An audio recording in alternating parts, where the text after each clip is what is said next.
Olá, amigos da TV Justiça. Já está começando mais uma edição de plenárias. Você já sabe os principais momentos das sessões plenárias que você acompanhou durante a semana nas sessões plenárias que são transmitidas ao vivo em direto do plenário.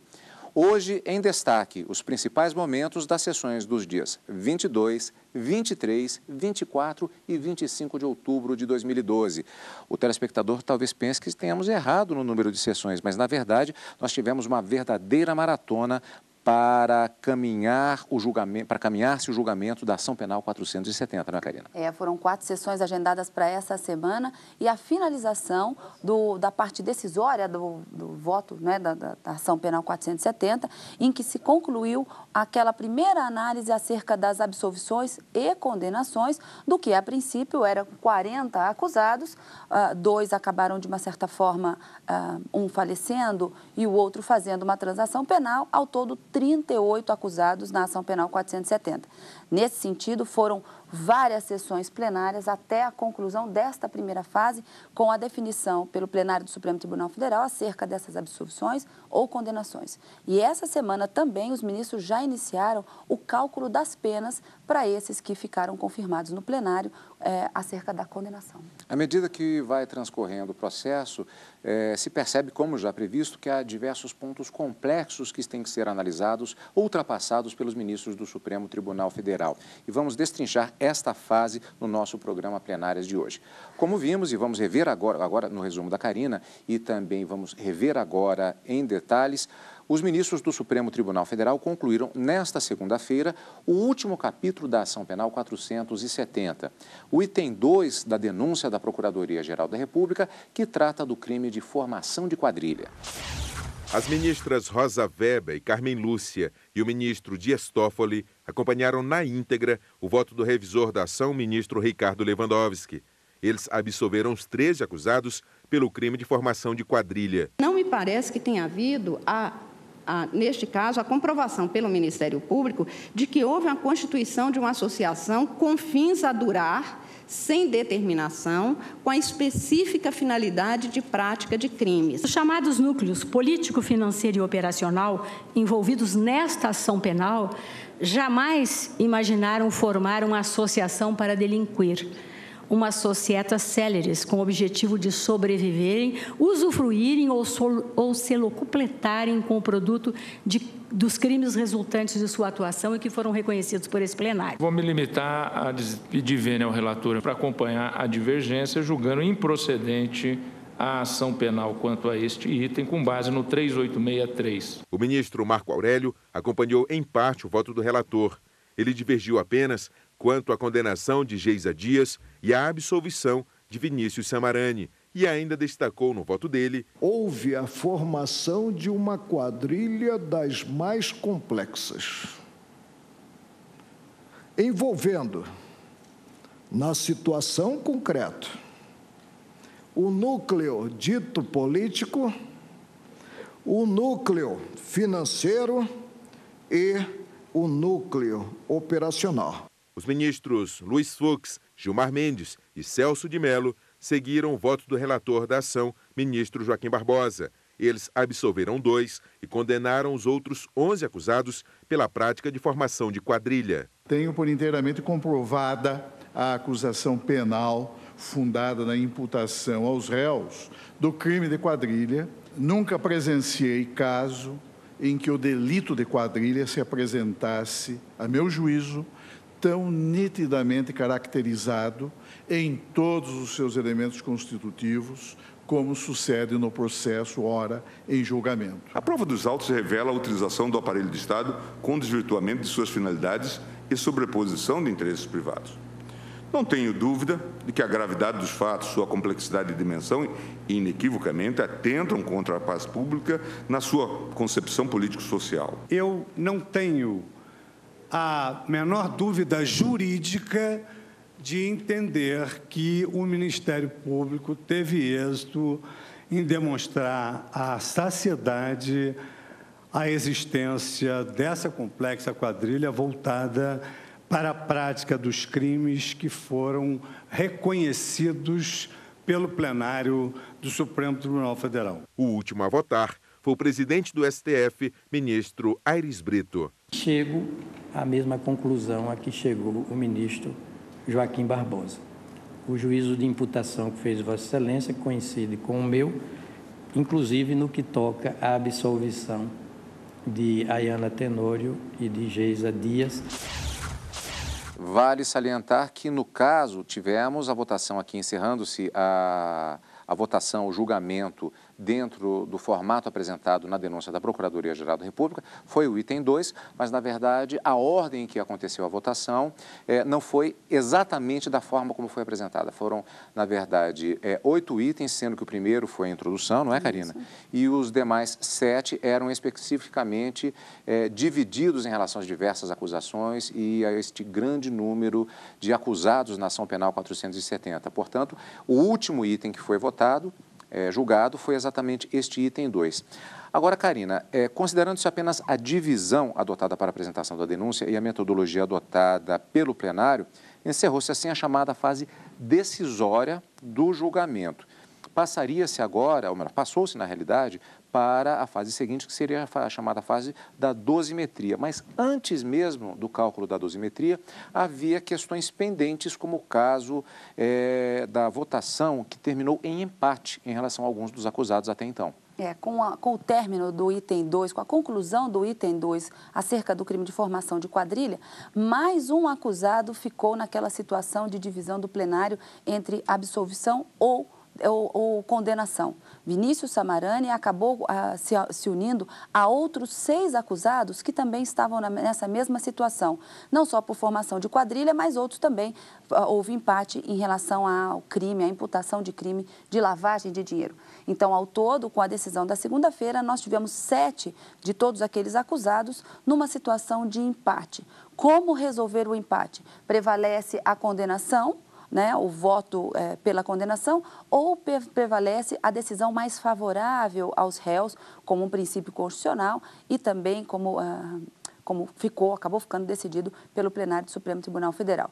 Logo quando se terminou este capítulo 2, na terça-feira, antes mesmo do início dessa segunda fase, que é a dosimetria da pena, o ministro Carlos Aires Brito, presidente do Supremo Tribunal Federal, levantou uma questão de ordem para se resolver exatamente sobre essa questão do empate. E aí, nessa questão de ordem, ele sugeriu que fosse confirmada a decisão que fosse mais favorável ao réu, por ser mais próxima do que prevê a própria Constituição e dentro dos princípios constitucionais e também penais. E, nesse sentido, a maioria do plenário acabou decidindo pela decisão mais favorável, portanto, pela absolvição desses 7 acusados. Como eu disse, envolvendo acusações tanto de lavagem de dinheiro para alguns e formação de quadrilha para outros. Após essa fase, decidida essa questão de ordem por maioria, ficou vencido apenas o ministro Marco Aurélio. Os ministros, então, passaram para essa segunda fase com a confirmação já de condenações e absolvições para calcular, fazer a dose de quanto de pena cada um dos condenados deverá cumprir após o trânsito em julgado da sentença que efetivamente condenou, portanto, após a decisão proferida pelo plenário do Supremo Tribunal Federal e o seu trânsito em julgado. Então, passa-se a essa dosimetria da pena. Desculpe, é que eu vou lhe perguntar exatamente, já adiantando um pouquinho, já que nós vamos ver esses temas na próxima reportagem, como é feito esse cálculo da dosimetria? Na verdade, é um cálculo que ele é complexo e tem um certo grau de subjetividade na avaliação a partir da avaliação do magistrado. Esse grau de subjetividade, ele se encontra apenas na primeira fase. O cálculo da pena, de acordo com o sistema penal brasileiro, ele é trifásico, adotando a técnica criada por Nelson Hungria. Então, nós temos uma primeira fase em que o juiz ele vai analisar qual é a pena base que será aplicada ao caso. Ou seja, a partir dessa pena base, ele vai aplicar numa segunda fase as causas, se houverem agravantes, e as causas atenuantes daquele crime, que são também capituladas no próprio Código Penal ou na lei especial, e depois, em seguida, ele passa a analisar as circunstâncias de causas de aumento e diminuição da pena, que em cada um dos delitos previstos no Código Penal ou na lei específica haverá essas causas de aumento ou diminuição. Se elas não existirem, o juiz não aplica e aí fixa a pena ao final. Então, nesse passo a passo, nessas 3 fases, a primeira delas são descritas como circunstâncias judiciais, são capituladas postuladas lá no artigo 59, e é a partir dessas situações, por exemplo, se há maus antecedentes, se o grau de culpabilidade, né, a conduta do acusado, tudo isso é levado em consideração na hora de se fixar essa pena base. E a partir da pena base, que pode ir do mínimo ao máximo. Então, nós temos crimes, por exemplo, a corrupção ativa, vai de 2 anos no mínimo a 12 anos, com essa nova redação que foi dada em 2013, que tanto se discutiu no plenário essa semana, se era aplicável ou não a algumas acusações. Então, o juiz ele vai analisar se ele fixa a pena em 5 anos, em 6 anos, em 12, em 2. Então, a partir da pena base, ele vai passar para a segunda fase. Agravantes, atenuantes, causa de aumento e diminuição. Pois é. E na sessão extraordinária da terça-feira, dia 23, é que começou a fase da dosimetria das penas. É o que você vai ver no próximo bloco do Plenárias, logo depois do intervalo.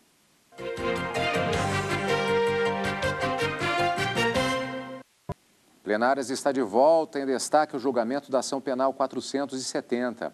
Durante a semana, nós tivemos sessões nos dias 22, 23, 24 e 25. O ministro relator da ação penal 470, Joaquim Barbosa, sugeriu que houvesse uma sessão plenária extraordinária na terça-feira, dia 23, exatamente a data em que começou o julgamento da fase de dosimetria das penas. A primeira votação neste tópico foi em relação ao condenado Marcos Valério.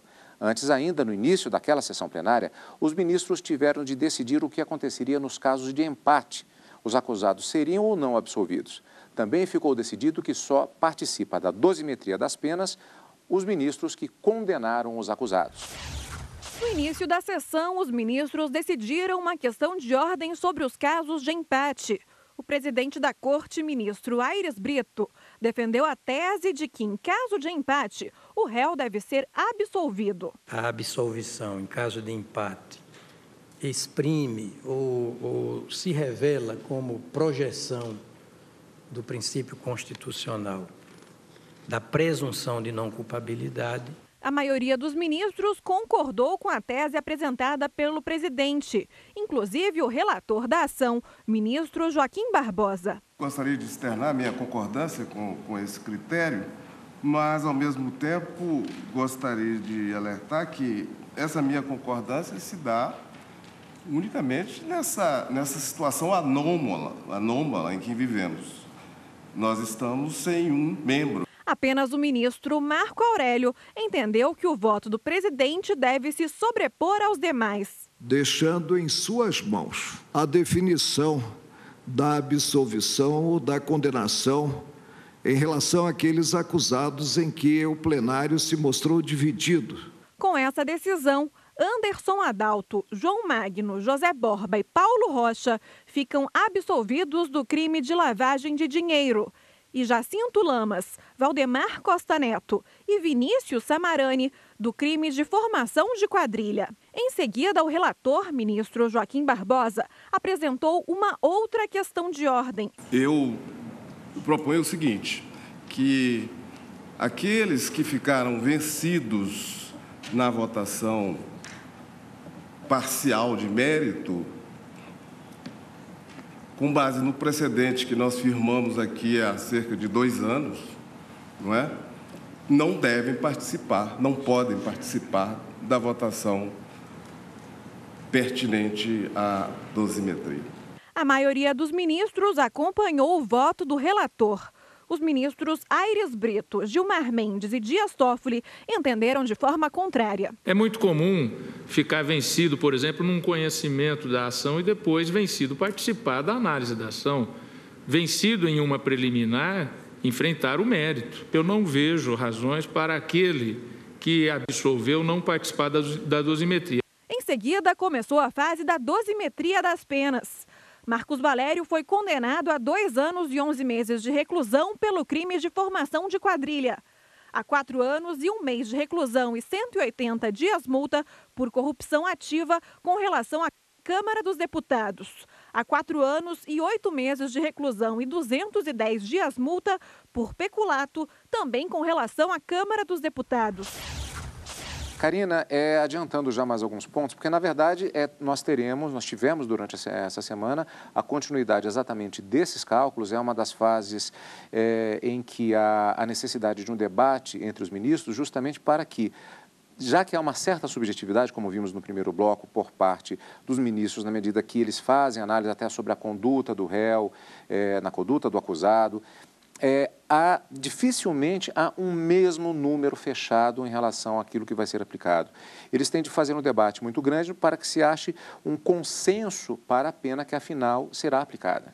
Isso é mais difícil na medida em que o plenário conta hoje com 10 ministros apenas e que a questão do empate ela é bastante comum e tem se mostrado frequente no plenário do Supremo Tribunal Federal. Acerca de penas como, por exemplo, no crime de lavagem de dinheiro em relação a Ramon Rolebá, a sessão na quinta-feira ela foi suspensa sem que se decidisse se haveria a condenação seguindo o voto do relator, ministro Joaquim Barbosa, ou seguindo o voto um pouco mais brando, como tem se mostrado, o voto do ministro revisor para a condenação por esses crimes que foi considerado em continuidade delitiva, já que foram mais de 40 vezes a acusação de lavagem de dinheiro para Ramon Rolebá, a sessão ficou suspensa sem que houvesse uma decisão do plenário de quanto de pena Ramon Rolebá poderia ser condenado, de acordo com essa divergência aberta no plenário. Em outro momento também houve uma divergência nesse sentido e eles acabaram chegando a uma solução também no sentido de se aplicar a pena mais branda, então, portanto, prevalecendo o voto do revisor, que era um pouco mais benéfico ao réu. Mas, nesse caso, não houve decisão ainda na quinta-feira. Eu gostaria de fazer uma pergunta aqui especificamente, porque para o telespectador pode parecer que, como você disse, a repetição de um determinado fato 40 vezes, né? Alguém poderia calcular que, pura e simplesmente, a condenação, vamos supor, um número aleatório, 2 anos para cada uma dessas 40 vezes. Basta se multiplicar 40 vezes 2 anos e você vai ter 80 anos. Não é dessa forma, é essa questão da continuidade delitiva. Como seria isso, Karine? O artigo 71 do Código Penal fala do chamado crime continuado. Então, há várias condutas, mas relacionadas entre si, e aí você considera a pena daquele crime, né, face a pena base e aplica-se ali um aumento de pena em razão, que são aqueles causos de aumento de pena, que é na terceira fase, em razão de ser crime continuado. Então, embora fosse acusação de, salvo engano, 46 vezes a prática do crime de lavagem de dinheiro, condenou-se como se tivesse sido feita apenas uma e aplicou-se a circunstância de causa de aumento de pena, no caso do artigo 71, por se tratar de crime continuado. E nesse ponto não houve divergência. É um cálculo bastante complexo. Na sessão da quarta-feira, os ministros prosseguiram na fixação das penas de Marcos Valério.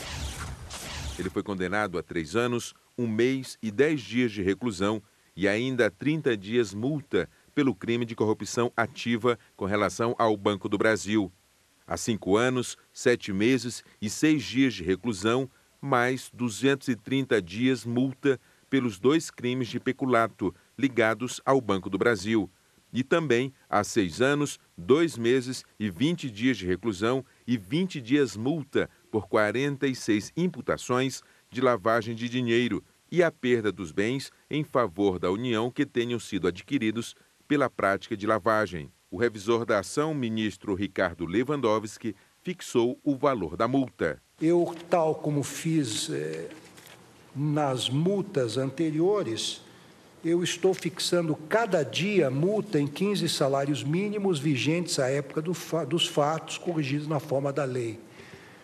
E também determino a perda dos valores lavados, entre aspas. Marcos Valério também foi condenado a 7 anos e 8 meses de reclusão e 225 dias multa por corrupção ativa em relação aos deputados federais. Quanto a este item, ainda falta o voto do ministro Marco Aurélio. O réu já havia sido condenado na sessão desta terça-feira a 2 anos e 11 meses de reclusão pelo crime de formação de quadrilha, 4 anos e 1 mês de reclusão e 180 dias de multa por corrupção ativa e 4 anos e 8 meses de reclusão e 210 dias de multa por peculato, os 2 últimos crimes com relação à Câmara dos Deputados. Dosimetria é a palavra de ordem nesta fase do julgamento, portanto. Na sessão da quinta-feira, encerraram-se os trabalhos da semana no julgamento da ação penal 470. Os ministros continuaram a fixar as penas dos condenados na ação penal 470. Ramon Rollerbach foi condenado por formação de quadrilha a 2 anos e 3 meses de reclusão. A 2 anos e 6 meses de reclusão e 100 dias multa por corrupção ativa com relação à Câmara dos Deputados. A 3 anos de reclusão e 180 dias multa por peculato também com relação à Câmara dos Deputados. A 2 anos e 8 meses de reclusão e 180 dias multa por corrupção ativa com relação ao Banco do Brasil. E a 3 anos, 10 meses e 20 dias de reclusão e 190 dias multa por outras 2 imputações de peculato. Bom, Karina, havia uma expectativa até no sentido de que talvez pudesse se encerrar esta semana o julgamento da ação penal 470, mas como vimos, há uma grande complexidade. E o próprio ministro Marco Aurélio, eu lembro de uma frase que ele disse durante a sessão plenária, nada de pressa, nada de acelerar, porque é uma fase extremamente importante, por uma questão até de justiça, o direito que as pessoas têm, qualquer cidadão, no sentido de um julgamento justo e da aplicação correta da pena. Então, por isso, nós teremos ainda a continuidade do julgamento da ação penal 470. Em relação a Ramon Rollerbach especificamente, também o julgamento, o cálculo da dosimetria não acabou ainda. Não acabou. Eles precisam decidir, como eu disse há pouco, acerca do empate em relação aos votos do relator e revisor sobre a dosimetria que foi apresentada no plenário e que, portanto, causou um empate, e também em relação à condenação pelo crime de evasão de divisas. E uma situação interessante é de que, se nós fizermos a conta de quantos eram os primeiros réus e quantos efetivamente foram absolvidos, nós temos um total de 25 condenados nessa ação penal. Durante essa semana, 2 apenas foram analisados porque a técnica adotada agora passou a ser, de acordo com uma questão de ordem que foi levantada pelo próprio ministro Joaquim Barbosa, logo na terça-feira, quando ele começou a fazer essa dosimetria da pena, a decisão do plenário era de que passariam a analisar as condenações réu a réu, condenado a condenado e cada uma dessas condenações. Então, o ministro tem adotado esse sistema trifásico para a condenação em cada um dos crimes e fazendo a sua sugestão de dosimetria da pena. Então, se nessa semana nós tivemos 2 e ainda não tivemos a finalização, nas próximas sessões plenárias em que serão dedicadas ao julgamento dessa ação penal, será prosseguido até se concluir esses 25 condenados nessa ação penal, até que se faça a dosimetria da pena de todos eles. Um detalhe, está sendo adotada a mesma metodologia da fase decisória, ou seja, o ministro relator, ele aborda aquele tópico, no caso, a dosimetria nesses termos que você disse, o ministro revisor se manifesta também com o respectivo voto e depois os chamados ministros vogais. Terminada aquela fase, aquele tópico específico, retoma a palavra o ministro relator. Porque ficaria até um pouco difícil do último ministro, imagina o ministro decano Celso de Mello tendo que se manifestar acerca de todas as condenações, se o ministro Joaquim Barbosa fizesse a prolação do voto e o cálculo da dosimetria da pena dos 25 condenados para depois cada um se manifestar. Poderia gerar alguma divergência e retomar discussões. Então, para um método mais didático, vamos dizer assim. O debate ficaria complicado, inclusive. Muito complicado. Então, essa é a metodologia adotada, como você bem lembrou, desde o início da ação penal para condenação ou absolvição e agora na dosimetria segue-se a mesma metodologia. Agora, por exemplo, em relação aos cálculos referentes a Marcos Valério, falta ainda o voto do ministro Marco Aurélio em um ponto específico e, em princípio, mesmo que até há maioria formada no tópico em que ele ainda precisa votar, em princípio, embora os ministros possam modificar o voto, se não houver modificação, seja qual for o voto do ministro Marco Aurélio, em princípio, estou insistindo muito nisso, não deve haver grandes modificações. Mas esse cálculo total da condenação, da dosimetria de Marcos Valério, ele também não é definitivo ainda. Muito se tem falado, a gente vê na mídia a soma dessas penas, dizendo que já foi condenado a mais de tantos anos de prisão no sistema fechado, no regime fechado. Enfim, o julgamento ainda não terminou. É possível que lá, ao final, os ministros eles modifiquem o seu posicionamento, como de fato nós tivemos na fase decisória, quando o ministro relator, na verdade o ministro Ricardo Lewandowski, o revisor, após os votos da ministra Carmen Lúcia e Rosa Weber pela absolvição de alguns dos acusados na formação de quadrilha, ele reviu o seu voto e acabou absolvendo quem ele lá atrás, no meio do julgamento, ele havia condenado por formação de quadrilha. E isso mudou, fez com que 2 dos acusados de formação de quadrilha tivesse o benefício do empate e, com relação à decisão tomada nessa semana, acabaram sendo absolvidos por essa acusação do crime. Então, embora nós tenhamos já o perfil dessas penas sendo adotados no plenário, isso ainda pode ser modificado. Ao final de cada sessão plenária, o ministro-presidente, ele dá um resultado parcial. Na verdade, não é nem ao final da sessão, é no início da sessão seguinte, em que ele faz a proclamação parcial do resultado da sessão plenária anterior. Mas isso não significa que seja o resultado definitivo. Muita coisa ainda está por vir, muitos acusados ainda, muitos condenados ainda têm que ter as suas penas dosadas e até lá muita discussão ainda vai acontecer no plenário do Supremo Tribunal Federal. Há questões que são acertadas, é um grande edifício que vai sendo construído gradativamente com todas as arestas sendo aparadas no trabalho do plenário do Supremo Tribunal Federal, que volta, nós teremos sessão plenária na próxima semana, lembrando que a sessão de segunda, a sessão extraordinária que estava convocada, todas as segundas durante esse semestre nós tivemos sessões plenárias para o julgamento da ação penal 470, mas a exemplo do que aconteceu no primeiro turno das eleições municipais, também neste final de semana nós temos eleição em segundo turno e por isso foi cancelada a sessão plenária que haveria na segunda-feira. Nós também não teremos sessão na terça-feira. O ministro Joaquim Barbosa está com viagem marcada, inclusive para tratamento de uma questão de saúde, que é pública, se sabe o problema que o ministro tem, que inclusive leva a mudar de posição durante todo o julgamento, isso é perfeitamente público, isso é sabido. O ministro Marco Aurélio chegou a falar num determinado julgamento a respeito da força moral e física do ministro Joaquim Barbosa, que tem este problema, estará em tratamento e voltará justamente agora no início de novembro, após esse período, e haverá a retomada do julgamento da ação penal 470. Teremos sessão plenária na próxima semana, sim, marcada para a próxima quarta-feira, e o retorno do julgamento da ação penal 470 na quarta-feira, dia 7 de novembro. Dia 7 de novembro apenas, com a retomada desse julgamento e na semana que vem, com outros temas também previstos na pauta de julgamentos a ser publicada pelo Supremo Tribunal Federal, envolvendo assuntos constitucionais pendentes de julgamento. E é claro, você vai acompanhar ao vivo direto do plenário, e também, é claro, no nosso Plenárias, nos nossos finais de semana, portanto, aqui na TV Justiça. Obrigado por estar conosco, como sempre, e continue aqui, é claro, na TV Justiça.